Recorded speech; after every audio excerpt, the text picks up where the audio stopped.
Hey, good afternoon. Been a long day. My name's Ann Becker. I'm the president of the Cincinnati Tea Party down in Southwest Ohio. I'm also on the OLC board. But today, the hat I'm wearing is Volunteer for Ohioans Against Common Core. Raise your hand if you think Common Core is the most amazing thing in the universe. Yes, John, liar. Don't tweet that. Don't say I said that, John. Do not tweet that. What I'm here to do today is to give you a quick update on the status of Common Core. Is there anyone in the house who doesn't know what Common Core is? Couple people. You guys are the new folks. This is your first time? Okay, well, I will give you a little 101 real quick. Common Core, basically, if I were to give it a one-breath answer, is the federalization of education. It's nationalized standards that are being implemented through the states through a facade of the National Governors Association. It was bought through 47 states. States are starting to peel off. Oklahoma repealed Common Core. North Carolina repealed Common Core. Indiana did a little bit of hinkiness with Common Core, but there is progress on Common Core. What I want you to do, we're going to talk a little bit about what's happening here in Ohio. The first thing I want to ask everybody is, who is signed up for the Ohioans Against Common Core email list? I don't see enough armpits. There's a couple clipboards going around. It's Ohioans Against Common Core. It's a sign-up sheet. These emails go directly to Heidi Huber. Heidi Huber is in Southwest Ohio. She's in Anderson. She has been fighting this thing. I can't even tell you how many hours she's dedicated to this project, but it's her passion, it's her drive, and I said, you know what, Heidi, I'll take this one today. She's on vacation today. So let's give Heidi, I know she's not here, let's give her a big round of applause.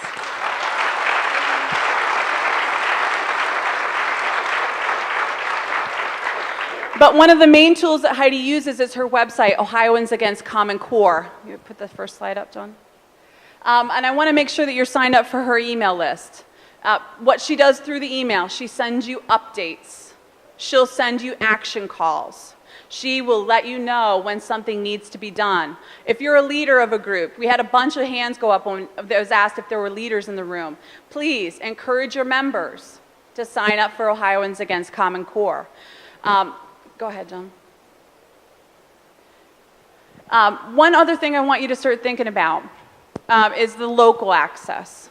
So you've got the information, you're starting to hear things about Common Core going on. One of the first things that you can do that I have not done yet, I don't know, has anybody talked to their school board member about Common Core? Not enough people. Last time I checked, and you know, we have been in this room for like 16 hours, and I don't know what Obama's done since we've been in here, but last time I checked, education was still local control. So your school board actually is the first level of control for your children, your grandchildren, your neighbor kids, their educations. So you have to go to your school board member, look them in the eye and say, Judy, now I know you've been my daughter's Girl Scout leader for the past 10 years. You know these people. What do you think about Common Core? And they're going to go, oh, 21st century standards, and we have to modernize the blah, blah, blah, blah, blah. But they don't realize how much freedom is being taken away from us, from our children, through this nationalization. This is something that we can stop, and it starts with you at the local level. One thing that I've really gotten a lot out of is when I hear stories about, well, a friend of mine did go to her school board, talk to her school board member, and she struggled with the answer. And that causes a lot of learning to happen, not through her, with her school board member, but with everybody else. Share it. Share these experiences. How many of you guys in here are on Facebook? There's some more armpits. Nice. But you got to share these stories, and you can tag Ohioans Against Common Core on Facebook. Who went to the Glenn Beck event last week? Most people. Amazing. Heidi did an amazing job. I hope you enjoyed all the presentations that were done. It was over in 30 theaters here in Ohio. Glenn Beck put out an 18-page action plan after that movie, and I wanted to go through a couple of the things that he put in that action plan. There are 5 different tables, if you'll remember. It was a live telecast of Common Core issues. Thank you. There were research and resources, grassroots activism, politics, alternative schooling, messaging. One of the things that I was most proud of in this whole experience with Common Core is Ohio's got it together.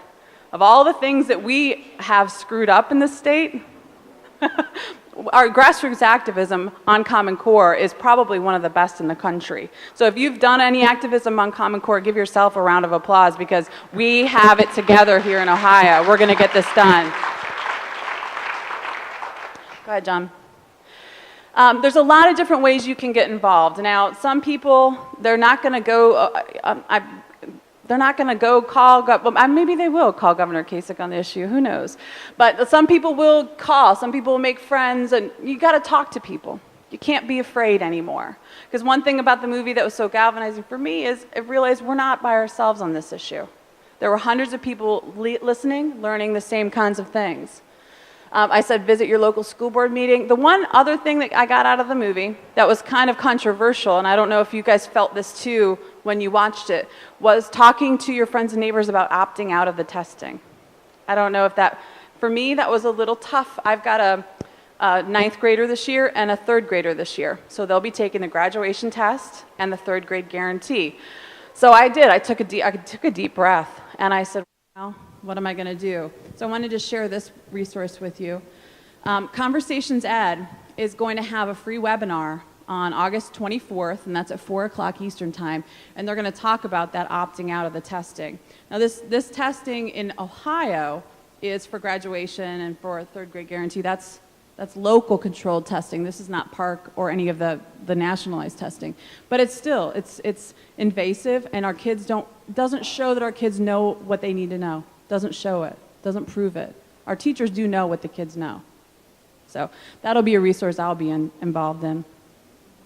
One of the other things that I haven't quite done yet that I would challenge you to try, if you are a parent, or if you're a grandparent, or even if you're a volunteer in a school, because you are technically the owners of those school buildings, talk to your principals. That was another action plan item that came out of the Glenn Beck 18-page plan that I hadn't really thought of before. You have to ask really tough questions and be that tenacious person that gets in the weeds a little bit with some of these guys, really challenges them. Ask them about how many tests the kids have to take. Who writes the tests? Where do the scores go? Where does the data go? How do you know where the data goes after it goes into EMIS? You have to ask these kinds of questions of the principals and your school board members. The other thing that I didn't know enough about, and I should have because I did teach 2nd grade last year, I am a 2nd grade teacher, is FERPA. FERPA is the Federal Education Rights and Privacy Act. Right now, what I learned from the action plan is it's been pretty well gutted. Your children, your grandchildren, your neighbor kids, they don't really have the same protections that they had even 2 years ago on these educational issues. Their data, who they are, the essence of who they are, is in danger.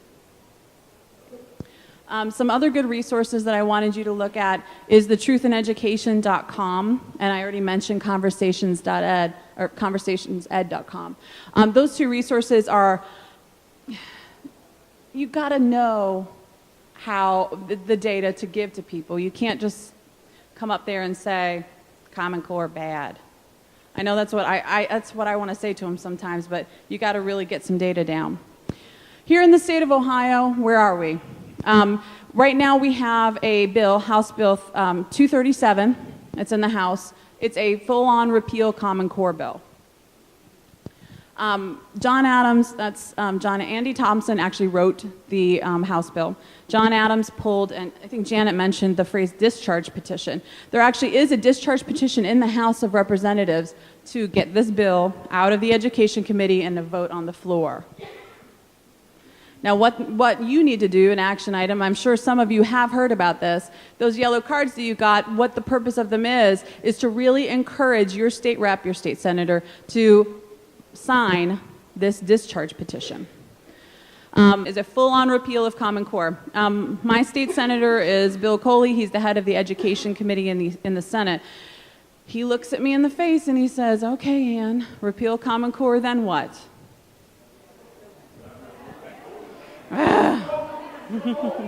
Right.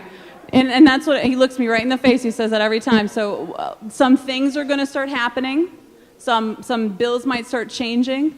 And I've got some information. Heidi said take it easy on, there's some people that want to throw us off the rails on this. So I can't tell you exactly when it's going to happen, how it's going to happen. But repeal and then what, that question will be answered for you soon.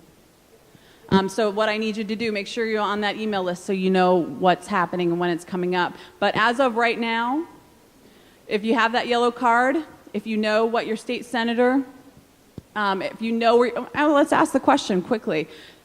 Who knows where their state rep stands on Common Core? A bunch of you, very good. Who knows where their state senator stands on Common Core? Less of you. What you need to do, you are the people who should know this. And actually, I want to take this back to Ted's point. A lot of people say to me, how do you know these people? How do you, go have lunch with your state senator? It's because of Central Committee. I'm on Central Committee. That state senator has to come to me and ask me to endorse him. So I know him. I look him in the eye and I say, well, do you support Common Core? I'm not going to give you my vote. So Central Committee is important on so many different levels. It also, you get to know these politicians. You look them right in the eye. It's a great resource. So make sure you do send that card over to your state senator, state rep.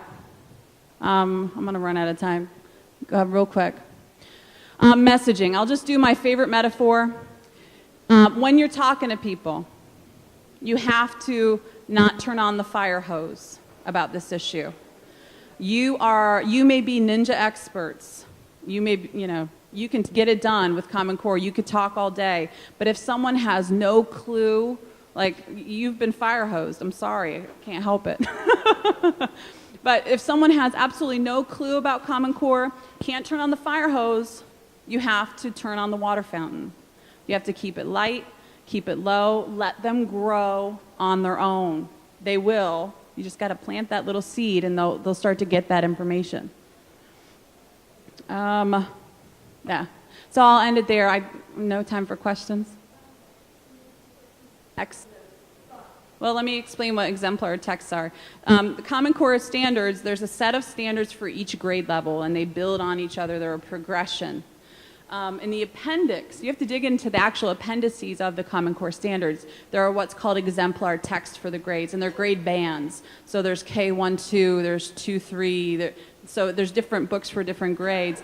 But some of the exemplar texts, some lady mentioned that she started to read from the text that was in the Common Core, and the school board meeting actually shut her down because it was too graphic for the adults in the room. And they're like, well, this is being read in my junior's English class. You won't let it be read here, but you'll be let it be read there. There's so many aspects of this that does need to be stopped. We need to reevaluate. If you go to, I think it's commoncore.org, if you just Google Common Core, the Google Analytics make that first thing pops up. But you have to look in the appendix. Senator Coley told me about there was a Senate bill that went through that it gutted the data collection aspect of Common Core.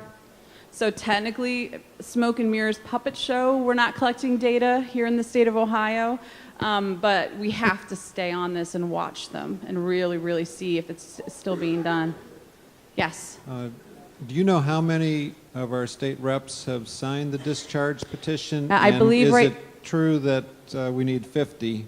We do need 50 state reps to sign it, and that's the tipping point where it'll go on the floor. Speaker Batchelder will be forced to have a vote on it, and I think right now we're at 25. But this is every House member. It's every where they stand on Common Core, if they were a co-sponsor, if they've signed it, and it tells. This is actually a great resource for anything you use. It tells what term they're in, so you know if they're term limited or not. This is Ohioans Against Common Core, and it's /House, and I couldn't find it yesterday for the love of God. I was going to say, if you want get information about what Common Core is, there's a book called Storytellers. Yeah, Storytellers, by Terrence Story Moore, Killers. or Story Killers by Terrence Moore, who's Story Killers. It's a great resource, from and Heritage. it's a nonfiction story, but it's in the narrative style. If you're not really a hardcore nonfiction text reader, he tells stories about the experiences people have had with Common Core. It's a great book. But anyway, he goes along and he tells all the talking points of the Common Core people. Yeah. Because one of the things, I was talking to the superintendent of our schools, and I was complaining about, the Common Core and the standards, and she kept coming back at me with standards all the time. Every time she'd come back and say, "Oh, but don't you think we need good standards?" Right. When I read his book, one of the things he points out, for the superintendents, that's the one thing they're going to come back at you. Right, because that's So how his they book get is very evaluated. good in that giving you all their talking points. He also gives you examples of the standards. Yep. And if you really want to know, and the book was written in 2014, so it's up to date. Right. It's And available on Amazon and Kindle, both. The Story with Killers. that book, you can really, when you talk to these people and they start coming back at you and say, "Well, what about this?" And the book has got the answer. It says, "No, that's not true. Here's the Yeah. answer." And that's I also your talking point. I also recommend Glenn Beck's Common Core book. It's footnoted like cray-cray. You have a lot of information in there. Ted's gonna go social media on us. I got to do one thing. On the bottom of this post, we can send this link to everybody in the follow-up message. But you see these little buttons here? These are share buttons. So if you were logged into Facebook and you click that button, it shares this post on Facebook to everybody that you know. Surveys and turn their So here, I'll share it. Watch you share it right there. And it says, "Thanks for sharing." So now that if you refresh this page, that'll become 98. This meeting had over 1,000 shares on Facebook. Okay? It was a kind of a test. It was great practice and good for everybody that they did that. So this is a great way. Again, it's the grassroots to spread the word. On the discharge petition, they really need our help. And so sharing that page on Facebook is a great thing to do. So that's my 2 cents. Okay, I have a comment and a question. First of all, Bill Gates did not initiate this Common Core. No, He was prevailed upon to use his money to do so. Now, my question is, how much influence is his money on Common Core coming into these states? I think his money was more used for the development of it. Like he paid the developers. But the implementation is actually Race to the Top money. That's where the hooks are. If your local school district signed a Race to the Top petition, I know my local school district did, and I screamed like bloody murder, "Please do not sign that Race to the Top form." But it's money, it's free money, we need money, we're a poor school district, we need money. God, that drives me absolutely crazy. The first point that you made was it didn't start with Bill Gates. It's been going on since the Johnson administration, since the Elementary and Secondary Education Act was implemented in the 60s. So it's been growing exponentially, and I promised I wouldn't say his name today, my Congressman Speaker Boehner, when he introduced No Child Left Behind in 2000, him and George Bush implemented No Child Left Behind. That opened the door a little wider. It's just like everything else. It's incremental. It's the crack, and then the hole, and then the doors open, and then there's a hole in the roof, and then there's a flood. I mean, it just opened it up.